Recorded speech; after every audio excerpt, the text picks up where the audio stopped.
Hello everyone, so I'm back with another video and today we are going to discuss about how you can grow your furniture business in digital marketing world and there are a lot of things that is going in digital world because every business is coming to digitalization लेकिन बहुत सारे अभी भी business को ये नहीं पता कि उनको स्टार्ट कैसे करना है प्रॉपरली ग्रो करने के लिए स्टेप बाय स्टेप प्रोसेस क्या होना चाहिए for specific business her business के लिए अलग अलग रूल्स रेगुलेशंस होते हैं जिसके वजह से वो ऑनलाइन जाने के लिए डिफरेंट स्ट्रैटेजी यूज़ करते हैं similarly it goes for furniture business also. तो आज हम पूरा वीडियो सिर्फ फर्नीचर बिजनेस के ऊपर रखने वाले हैं जिससे आपको पूरा स्टेप बाय स्टेप स्ट्रैटेजी समझ में आएगा कि एक्चुअल ग्रोथ कैसे करनी है आपको डिजिटल मीडिया वर्ल्ड में। आप कंफ्यूज रहते हैं कि हम एड्स कैसे रन करें, लोगों को एक्चुअल में कैसे प्रोडक्ट समझ में आएंगे, तो सारी चीज़ें हम ये डिस्कस करने वाले हैं इस वीडियो में। So stay tune till last because हर एक स्ट्रेटजी जो अच्छे ब्रांड्स कर रहे हैं, इवन मैं आपको केस स्टडी देने वाली हूँ कि एक ब्रांड ने कैसे ग्रोथ की है ऑनलाइन वर्ल्ड पे। So stay connected till the end of the video. Hi so we are going to discuss कि आप कैसे अपने बिजनेस को फर्नीचर बिजनेस को ग्रो कर सकते हैं completely in digital media platforms. So एक फर्नीचर बिजनेस ऐसा बिजनेस होता है जो शायद कुछ लोग जो होते हैं, कुछ कस्टमर्स जो होते हैं वो बहुत स्पेसिफिक होते हैं अपने फर्नीचर्स को लेके। They want customisation and some people they just want to go to the market and buy it. So there are different things that is present right now. तो बहुत सारे different sort of marketing strategies होती है furniture business के लिए that we are going to discuss. और जब हम फर्नीचर बिजनेस की बात करते हैं तो हमें फर्स्ट थॉट ये आता है कि क्या कितने कितने लोग होंगे एग्जिस्टिंग में जो ऑनलाइन जाके फर्नीचर्स चेक करते हैं, या कितने लोग होंगे जो एक्चुअल में ऑनलाइन फर्नीचर परचेज करने में बिलीव करते हैं। सो देर आर डिफरेंट रेशियो, आपको मार्केट रिसर्च प्रॉपरली करना पड़ेगा, उसके बाद आप ये कंक्लूजन में पहुंच पाएंगे। इसके अलावा आप अपने कॉम्पिटिटर्स के साथ डेफिनेटली ये क्रॉस चेक कर सकते हैं कि उनके पास कितने customers through this online level पे कितने कस्टमर्स आ रहे हैं। बट या इट्स वेरी श्योर कि अगर मुझे कभी कुछ प्लान होता है, like if I am able to see some ads कि मुझे एक अपने ऑफिस के लिए एक टेबल मुझे चाहिए एंड मैं प्लान कर रही हूँ, but I am just planning कि ठीक है हम फेस्टिव सीजन में जाके उस चीज़ को परचेज करेंगे। बट अगर मैंने आपके एड्स देखे हुए हैं कहीं पे भी, like it can be social media, या फिर मैं गूगल एड्स की बात करूँ या फिर व्हाट्सएप की बात करूँ, अगर मैंने कहीं पे डिजिटल मीडिया प्लेटफॉर्म्स में आपके ऐड देखे हैं कि that you are specialise in this and मुझे कस्टमर ऑफिस टेबल चाहिए या मुझे टेबल खरीदना ही है फाइनली, तो आपकी ब्रांड वैल्यू मेरे दिमाग में प्रिंट है that I can go and purchase from you. So this is how digital marketing works and आपको digital marketing digital media presence की वजह से इतना अच्छा रिजल्ट मिल सकता है। सो यस, अब ऐसा है कि डिजिटल मार्केटिंग जो है वो बहुत डिफरेंट लेवल्स पे किए जाते हैं एंड आपके फर्नीचर बिजनेस के लिए आपको डिफरेंट स्ट्रैटेजीज फॉलो करने की ज़रूरत है। तो उसमें से आप search engine optimisation, social media marketing, इसके बाद इन्फ्लुएंसर मार्केटिंग, इसके अलावा personalise email, retargeting ads. So there are a lot of options, lot of strategies present in this present scenario. अब आपको कौन सा चूज करना है दैट रियली मैटर्स। अब आते हैं कि सबसे बड़ी चीज़ ये होती है कि जब हम ऑलरेडी इस बिज़नेस के अंदर हैं, फर्नीचर बिज़नेस के अंदर हैं, तो हमें एक बहुत बड़ा अगर प्रोजेक्ट चाहिए तो that we can go for B to B. और अगर बी टू सी हम जाते हैं तो वो कुछ स्पेसिफिक उतने रिपीटेटिव कस्टमर्स हमारे पास नहीं होते। तो आप अपने आप को सेगमेंटेशंस कर सकते हैं अपने कि आपको बी टू बी काम करना है या बी टू सी। अगर आप बी टू बी काम करते हैं तो ऑब्वियसली आपको रेगुलर बेसिस पे सेम नंबर ऑफ प्रोडक्ट्स बहुत अच्छे तरीके से आप सेल आउट कर सकते हैं। But if you talk about B to C, there is always customisation, customers want some specific things. So वो एक रिपीटेटिव उनका आना बहुत कम होता है, लेकिन बी टू बी में फॉर श्योर वो बहुत अच्छे से होता है। सो आपके ऊपर है आप किस लेवल पे ग्रो करना चाहते हैं। अब मैं बात करती हूँ डिजिटल मार्केटिंग स्ट्रैटेजीज जो ऑर्गेनिक एंड इनऑर्गेनिक होती है, और आप अपने बिजनेस को कैसे प्रमोट कर सकते हैं। अब मैं जब बात करती हूँ ऑर्गेनिक या इनऑर्गेनिक, लोगों को ये समझ में नहीं आता ऑर्गेनिक का मतलब क्या है, इनऑर्गेनिक का। तो जब मैं ऑर्गेनिक की बात करती हूँ वो completely free of cost strategy होती है मार्केटिंग की। एंड जब इनऑर्गेनिक बात करते हैं हम, अगर हम ऑर्गेनिक वे में जाते हैं तो हमारे पास कुछ लिमिटेशंस हो जाती है कुछ कस्टमर्स तक पहुंचने की। लेकिन जब मैं इनऑर्गेनिक की बात करूं, जो कस्टमर आपके फॉलोअर्स नहीं भी हैं उन तक भी अगर आप अपने कंटेंट को लेके जाते हैं, अपने एड्स को लेके जाते हैं, दैट इज बेसिकली इनऑर्गेनिक, जहाँ पे हम पेड प्रमोशंस करते हैं। अब तक हम फ्री कर रहे थे ऑर्गेनिक में, लेकिन हम इनऑर्गेनिक की बात करूँ तो हम पेड प्रमोशंस करते हैं। So this is the basic difference between organic and inorganic. तो अब आपको कौन सा स्ट्रैटेजी फॉलो करना है वो आपके ऊपर टोटली डिपेंड करता है। तो अब आते हैं कि आपको कैसे अपने बिजनेस को बिल्ड करना है एज अ ब्रांड। अब तक आपने जितना भी समझा है उसके अंदर आपको ये चीज़ें समझ में आई कि एक बेसिक बिजनेस को ब्रांड बनाने में आपको बहुत सारी स्ट्रैटेजीज फॉलो करनी पड़ेगी।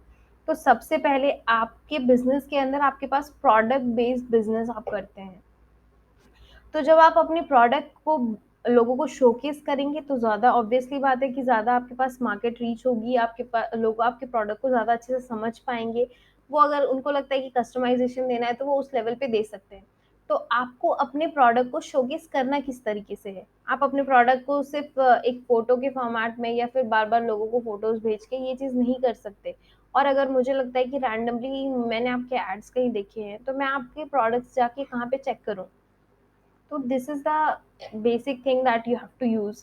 तो first thing is website, second is catalogue. जब मैं वेबसाइट की बात करती हूँ तो लोगों को लगता है वेबसाइट सिर्फ नाम के लिए होती है, उससे कन्वर्जन नहीं आता, उससे लीड्स नहीं आती है, लेकिन ऐसा बिल्कुल भी नहीं है। आपको अच्छी वेबसाइट बनवाने आना चाहिए। आप किस तरीके से वेबसाइट से कन्वर्जन निकाल सकते हैं वो बहुत इंपॉर्टेंट है। तो आपको ये सारी चीज़ें पता होनी चाहिए कि आपकी वेबसाइट कितनी अच्छी है और किस तरीके से होनी चाहिए, होनी चाहिए। तो आपके प्रोडक्ट सारे जो आपके पास प्रोडक्ट है वो शोकेस करने के लिए आपको अपने कस्टमर्स को आपकी वेबसाइट पे बुलाना है। आपकी वेबसाइट के अंदर आपको सारी चीज़ें प्रॉपर्ली डिस्प्ले करनी है। तो वेबसाइट आपका वो रोल प्ले करेगा जो आप नहीं कर सकते। आप हर कस्टमर्स तक हर प्रोडक्ट नहीं पहुंचा सकते, इसलिए आपके बिहाफ में वेबसाइट का एक लिंक होगा जो आप अपने कस्टमर को भेजेंगे एंड डायरेक्टली वो कस्टमर सारी चीज़ें वहाँ से एक्सेस कर सकता है, उसके प्रोडक्ट के प्राइसेस भी चेक कर सकता है, सारी डिटेल्स उसे वहाँ पे मिल जाएंगी। तो वेबसाइट इज मस्ट। अगर आप स्टार्टिंग लेवल पे वेबसाइट नहीं बना सक रहे हैं या फिर like due to some reason आप होल्ड कर रहे हैं, second thing that you can use is catalogue. एक कैटलॉग में आप पीडीएफ के फॉर्मेट में आप अपने कैटलॉग्स बना के रखिए, जिसमें आप अपने प्रोडक्ट के बारे में पूरी चीज़ें वहाँ पे डिस्क्राइब करिए, मल्टीपल पेजेस बना लीजिए और उसे डिजिटल फॉर्मेट में रख के आप डिफरेंट व्हाट्सएप के थ्रू आप उनको मैसेज कर सकते हैं।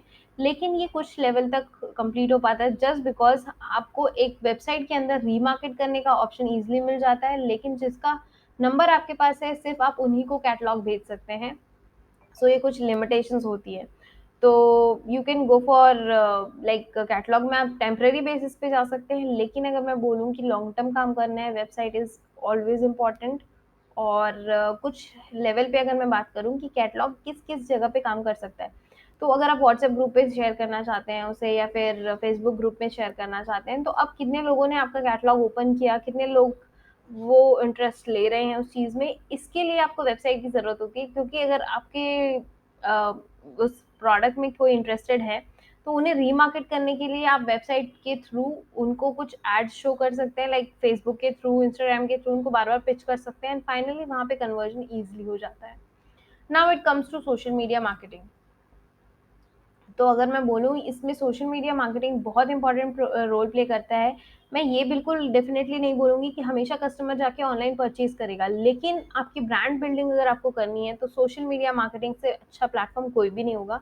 इसलिए आपको सोशल मीडिया मार्केटिंग प्लेटफॉर्म्स में अब टारगेट ऑडियंस सबसे पहले सेलेक्ट करना बहुत इंपॉर्टेंट है। आपका टारगेट ऑडियंस किस एज क्राइटेरिया का है वो आपको पता होना चाहिए। सपोज अगर आप एक ऑफिस चेयर बेच रहे हैं या फिर ऑफिस के पूरे प्रोडक्ट्स हैं आपके पास, फर्नीचर्स, तो आपको स्पेसिफिक उन ओनर्स को, उस बिजनेस ओनर्स को ट्राई करना है जिनके पास एक्चुअली में लाइक उनका एज क्राइटेरिया हो सकता है वो 25 से लेके 50 ईयर्स के एज तक हो, वो शायद ऑनलाइन परचेजिंग करते हो, उनका इंटरेस्ट एरिया ये हो।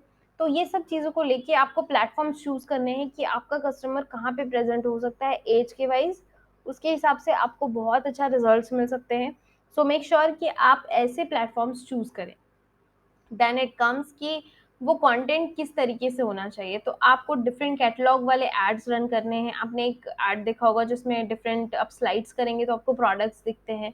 तो इस तरीके से आपको एड्स क्रिएट करने हैं, आपके प्रॉपर प्रोडक्ट के अच्छे क्वालिटी के पिक्चर्स आपको डिस्प्ले करने हैं, जिसके थ्रू आप अपने कस्टमर्स को एंगेज कर पाएंगे। So make sure that you have all this things and आप पेड प्रमोशंस पे ज़्यादा ध्यान दे सकते हैं। तो देर आर डिफरेंट ऑप्शंस कि आप ऑर्गेनिक में भी इनऑर्गेनिक में भी दोनों काम कर सकते हैं। तो just go and check each and everything. तो मैंने आपको स्टेप बाय स्टेप स्ट्रैटेजी बताई, क्योंकि लोगों को समझ में नहीं आता कि अगर हमें ऑनलाइन जाना भी है तो उसके लिए स्टेप बाय स्टेप प्रोसेस क्या होगा। अब आते हैं लोकल लिस्टिंग पे। अब जब मैं लोकल लिस्टिंग की बात करती हूँ तो आपको सबसे पहला थॉट आता है गूगल माय बिजनेस। मैप के अंदर आपकी लोकल लिस्टिंग होना ज़रूरी है। लेकिन इसके अलावा भी बहुत सारे वेबसाइट्स हैं जो बहुत प्रॉपर्ली हेल्प करती है आपको लोकल लिस्टिंग करने के लिए। सपोज़ मैं बात करूँ कि गूगल माय बिज़नेस है। गूगल माय बिज़नेस के अलावा और क्या-क्या ऑप्शंस हैं? तो Just Dial, India Mart, yellow pages, these are the local listing websites जहाँ पे आप अपने बिज़नेस को लिस्ट कर सकते हैं। इनकी एसईओ बहुत स्ट्रॉन्ग होती है, जिसकी वजह से अगर आप कुछ सर्च कर रहे हैं furniture business near me, furniture shop near me, तो आपके शॉप्स की रैंकिंग मतलब टॉप में होने के बहुत ज़्यादा चांसेस होते हैं। तो this is the basic thing that you need to do. तो आपको सबसे पहले अपने लिए वेबसाइट बनानी है। अगर आप ये नहीं कर सकते तो सबसे पहले जाके अपने गूगल माय बिज़नेस के अंदर अपने शॉप की लिस्टिंग करिए। इसके अलावा सोशल मीडिया पेजेस क्रिएट करिए, वो बहुत इंपॉर्टेंट है। सोशल मीडिया पेजेस के अंदर फेसबुक, इंस्टाग्राम, जो भी आपका टारगेट ऑडियंस है उसके हिसाब से आपको पेजेस क्रिएट करने हैं। नाउ इट कम्स कि अब आपको ऑनलाइन एडवर्टाइजिंग में जाना है। जब मैं बोलूँ ऑनलाइन एडवर्टाइजिंग के लिए तो the first thought that comes is कि ठीक है, फेसबुक एड्स ही तो होंगे, लेकिन इसके अलावा बहुत सारे ऑप्शंस होते हैं। फेसबुक एड्स के अलावा गूगल एड्स आपने देखे होंगे, यूट्यूब के अंदर आपने एड्स देखे होंगे, तो ऐसे चैनल्स के अंदर आपको एड्स प्रमोट करने हैं अपने प्रोडक्ट्स के लिए, क्योंकि आपका एक एक कस्टमर भी है, वो आई थिंक 10,000 से 50,000 का एक टिकट साइज़ होता है कस्टमर का। तो अगर उतना भी आपको अर्न करना है तो एटलीस्ट 2000 3000 रुपीज़ फॉर पर प्रोडक्ट इज़ ओके, आप वो स्पेंड कर सकते हैं स्टार्टिंग लेवल पे। उसके बाद धीरे-धीरे आप चीज़ों को इंक्रीज़ करते जाइए। तो अगर आपको स्टार्टिंग लेवल पे काम करना है तो डेफिनिटली आप कम में जा सकते हैं, जो डिजिटल मार्केटिंग की पावर है। अगर आपको टेस्टिंग करना है, ऑफलाइन मार्केटिंग में अगर आप जाते हैं तो आपको मिनिमम नंबर ऑफ इतने आपको 1000 number of copies of pamphlets आपको डिस्ट्रीब्यूट करने पड़ेंगे। तो वो एक fix amount of like budget आपको स्पेंड करना पड़ता है। लेकिन गूगल या फिर मैं डिजिटल एड्स की बात करूँ तो आप स्पेसिफिकली फिक्स नहीं करके आप डिफरेंट स्ट्रैटेजीज़ ट्राई कर सकते हैं, लो बजट फिर देन हाई बजट, तो वो आप अपने हिसाब से चीज़ों को फ्लक्चुएट कर सकते हैं। तो सबसे पहले आपको एक कैंपेन चूज़ करना है कि आपको कैसा कैंपेन चाहिए। लाइक हमेशा मोटिव ये होता है हर किसी का एड रन करने से या फिर अपने बिज़नेस की मार्केटिंग करने की कि हमें एक कस्टमर गेन करना है। तो या तो आप ऑनलाइन लेवल पे आपको ये चीज़ समझनी पड़ेगी कि आपको एक्चुअली कस्टमर्स मतलब आपको चाहिए क्या मार्केटिंग से? क्या आपको लीड्स चाहिए? क्या आपको कस्टमर्स का सिर्फ़ फीडबैक चाहिए या फिर सिर्फ़ आप चाहते हैं कि कस्टमर आए और हमारे वेबसाइट में आके चेक करे कि हमारे प्रोडक्ट्स कैसे हैं? तो that different thought process and goal आपका क्या है? तो सपोज़ आप लीड जनरेशन फॉर्म बनाते हैं फेसबुक के अंदर एंड आप उसमें 150 रुपीज़ पर डे स्पेंड करना स्टार्ट करते हैं। कुछ स्पेसिफिक एक सिटी को आप टारगेट करना चाहते हैं और उस एज क्राइटेरिया आप डिफरेंट रखिए। इंटरेस्ट आप ये रखेंगे कि वो मॉडर्न और न्यू होम्स या रियल एस्टेट में इंटरेस्टेड हो, इंटीरियर डिज़ाइनर हो एंड वो वो शायद कोई फाउंडर हो। तो इस तरीके से आप अच्छे से अपने टारगेट ऑडियंस को स्पेसिफाई करेंगे और सारी चीज़ों के बाद आपको एक एड पब्लिश करना है। आप कोई भी प्लेटफ़ॉर्म यूज़ करिए, ये बेसिक स्टेप्स आपको फ़ॉलो करने पड़ेंगे। हाँ, डेफ़िनेटली आपका प्राइस डिफरेंट होगा, लेकिन ये प्रोसेस आपको फ़ॉलो करना है। नाउ इसके अलावा आप क्या कर सकते हैं? अब आते हैं कि अब इवेंट, आपको ऐसा नहीं है कि सिर्फ डिजिटल मार्केटिंग पे dependency, there are lot of options. जब आप ट्रेड शोज़ में जाके अपने आप को प्रमोट कर सकते हैं, दूसरों के साथ रिलेशनशिप बिल्ड करना वो बहुत इंपॉर्टेंट है। तो आप ट्रेड शो के थ्रू आप अपने जो ऑफलाइन मार्केटिंग में जो चीज़ आप कर रहे हैं, उसी चीज़ को जाके आप डिजिटल प्लेटफ़ॉर्म्स में शोकेस कर सकते हैं। So this is how events plays very important role. अब बहुत इंटरेस्टिंग टॉपिक और ये मेरा फेवरेट पर्सनल फेवरेट है, that is invest in virtual and augmented reality. AR और वीआर ने आपने सुना होगा, बहुत सुना होगा इस चीज़ के बारे में। तो ये ऐसा चीज़ होता है, एक टेक्नोलॉजी डेवलपमेंट है बेसिकली, जहाँ पे आप कुछ इक्विपमेंट्स यूज़ करके, कुछ टेक्नोलॉजी यूज़ करके उस चीज़ को फ़ील कर सकते हैं without going to that place. So this can be done और इसके अलावा आप 360 view of any of the product shoot करवा सकते हैं। ये बहुत इम्पोर्टेंट है आज के टाइम पे। तो डेफ़िनेटली ये चीज़ आपको करना स्टार्ट करना चाहिए, बिकॉज़ आपका कॉम्पिटिटर जो है अभी वो नहीं कर रहा है, तो आप उस चीज़ में फर्स्ट मूवर हो जाते हैं। ये एडवांटेज आपको डेफ़िनेटली मिलेगा। So go and check it out कि आप कैसे कर सकते हैं एंड इफ यू वांट कि हम आपकी हेल्प करें, then just book a call with us. सारी चीज़ें डिस्क्रिप्शन में ऑब्वियसली होंगी, so go and check it out. और इसके अलावा अब आते हैं केस स्टडी पे। अब Indian company, if I talk about paper fry, आपने सबने नाम सुना होगा इस इंडस्ट्री में होने के बाद। And Pepperfry plays really important कि ठीक है, अगर बिजनेस करना है तो वो ऑनलाइन लेवल पे जाके भी ट्रेडिशनल बिजनेस को लाके डिजिटल वे में किस तरीके से प्रमोट करना है, दैट यू कैन अंडरस्टैंड। तो अगर मैं उनकी स्ट्रैटेजी बनाऊं, इट इज, सबको पता है this has been become largest furniture. अगर मैं बात करूं कि पेपर फ्राई इतना बड़ा कैसे बना, just because of its ad and digital media presence. शायद पेपर फ्राई बाकी फर्नीचर इंडस्ट्री से छोटा हो, लेकिन स्टिल उसके पास बहुत अच्छा रीच है, जस्ट बिकॉज उसने ऑनलाइन अपने प्रेजेंस को बहुत स्ट्रांग इंप्रूव किया है, और इसलिए हम सब उसका नाम बहुत अच्छे से रिकॉल कर पाते हैं। So this is why कि like it has been largest furniture store and बहुत अच्छे तरीके से like if I would say franchisee model पे बहुत अच्छे तरीके से काम किया है। वो 2011 की कंपनी है, एंड किस तरीके से उसने मार्केट कैप्चर किया है, वो सब चीज़ें मैं आपको अभी डिस्कस करने वाली हूँ। So stay till and of the video. तो बेसिक गोल्स इनके क्या थे? इनका गोल ये था कि इनको वेबसाइट की ट्रैफिक इंक्रीज करनी है और ऑनलाइन विजिबिलिटी इंक्रीज करनी है। इसमें ये बहुत सक्सेसफुल रहे हैं, बिकॉज जैसे ही लोगों को पता चलना स्टार्ट हुआ कि ऑनलाइन भी फर्नीचर सेल होते हैं, तो उन्होंने बहुत अच्छे से उस चीज़ को चेकआउट करना स्टार्ट किया, बहुत अच्छे से अपनी ऑनलाइन प्रेजेंस बिल्डअप की। उसके बाद उसने अपने वेबसाइट के अंदर बहुत सारी ट्रैफिक लेके गए। उसके बाद जैसे ही ट्रैफिक ले जाने के बाद लोगों को बार बार उनके एड्स दिखने लगे, उसके बाद उनको लीड्स मिलना स्टार्ट हुई। तो लीड्स मिलने की वजह से उनको बहुत अच्छा एक लाइक लोगों का ना ट्रस्ट बिल्डअप हो गया उसके अंदर। उसके अलावा उन्होंने बहुत बहुत अच्छे से ब्रांड अवेयरनेस उसके एंड लॉयल्टी, लोगों को जब अच्छा लगने लगा, उन्होंने ऑटोमेटिकली लोगों को रेफर करने स्टार्ट किया, लोगों को लॉयल होने का ब्रांड के साथ वो चीज़ें समझ में आने लगी। एंड उनका सोशल मीडिया प्रेजेंस, उसकी वजह से उनको बहुत अच्छा रिस्पॉन्स मिला। अगर आप अभी भी जाके उनके सोशल मीडिया पे जाके चेक करेंगे तो उनकी प्रॉपर आपको चीज़ें समझ में आएंगी कि उनके गोल्स क्या क्या थे। अब आते हैं उन्होंने कैसे प्रॉपर स्टेप बाय स्टेप अपने जो डिजिटल मार्केटिंग टूल्स हैं उसको किस तरीके से यूज़ किया। उन्होंने सर्च इंजन ऑप्टिमाइजेशन में बहुत अच्छे से काम किया है, बिकॉज अगर आप सर्च करते हैं फर्नीचर्स, तो उनका जो वेबसाइट है वो सबसे टॉप में रैंक करता है। तो इट्स नॉट डिफिकल्ट, लेकिन थोड़ा सा टाइम करके लेके आप भी इस चीज़ को कर सकते हैं। सेकेंड है social media marketing. Social media marketing बहुत इंपॉर्टेंट रोल प्ले करता है कि लोगों को आप बार बार दिखना स्टार्ट हो। तो अगर आपको दिखाना है अपने सामान को, अपने प्रोडक्ट को, देन डेफिनेटली आप सोशल मीडिया मार्केटिंग यूज़ कर सकते हैं। अब आते हैं ईमेल मार्केटिंग। ईमेल मार्केटिंग की ज़रूरत इसलिए पड़ती है कि आप प्रॉपरली उनको रिमाइंडर्स दे सके कि हम नए ऑफर्स के साथ आ रहे हैं, आप उनकी ईमेल बॉक्स तक पहुंच जाते हैं। तो this plays really important role. तो आप ईमेल मार्केटिंग के थ्रू उनको नर्चर कर सकते हैं। देन इट कम्स पीपीसी, पे पर क्लिक एडवर्टाइजिंग, जो बेसिकली हम थोड़ा सा कॉस्टली एडवर्टाइज होते हैं, लेकिन एक एक कीवर्ड के ऊपर रैंकिंग होती है। सपोज मैं सर्च कर रही हूँ business, sorry furniture for my business, तो ये कीवर्ड पे वो फर्स्ट टॉप पे रैंक करेगा, एंड देन उसकी वेबसाइट सबसे टॉप पे आएगी, एंड देन उनके प्रोडक्ट्स मैं जाके चेक करूंगी डेफिनेटली। तो this is how they played very smart digital marketing strategy, and इसकी वजह से उनको काफ़ी अच्छा रिजल्ट मिला है। शायद मुझे रिजल्ट्स बोलने की ज़रूरत नहीं है, but they have grown very much. So as I talk about results, तो paper fry reported 47% increase in website visits, और कहीं ना कहीं उनकी 73% सेल्स इंक्रीज हुई है इसकी वजह से। तो यू कैन इमेजिन कि क्या रिजल्ट होता है डिजिटल मार्केटिंग के थ्रू आपको मार्केट करना, और उनकी वेबसाइट विजिट्स की वजह से उनके सेल्स में क्या इम्पैक्ट पड़ा है। सोशल मीडिया एंगेजमेंट उनका 75% इंक्रीज हुआ है उनके सस्ट कंटेंट क्रिएशन की वजह से।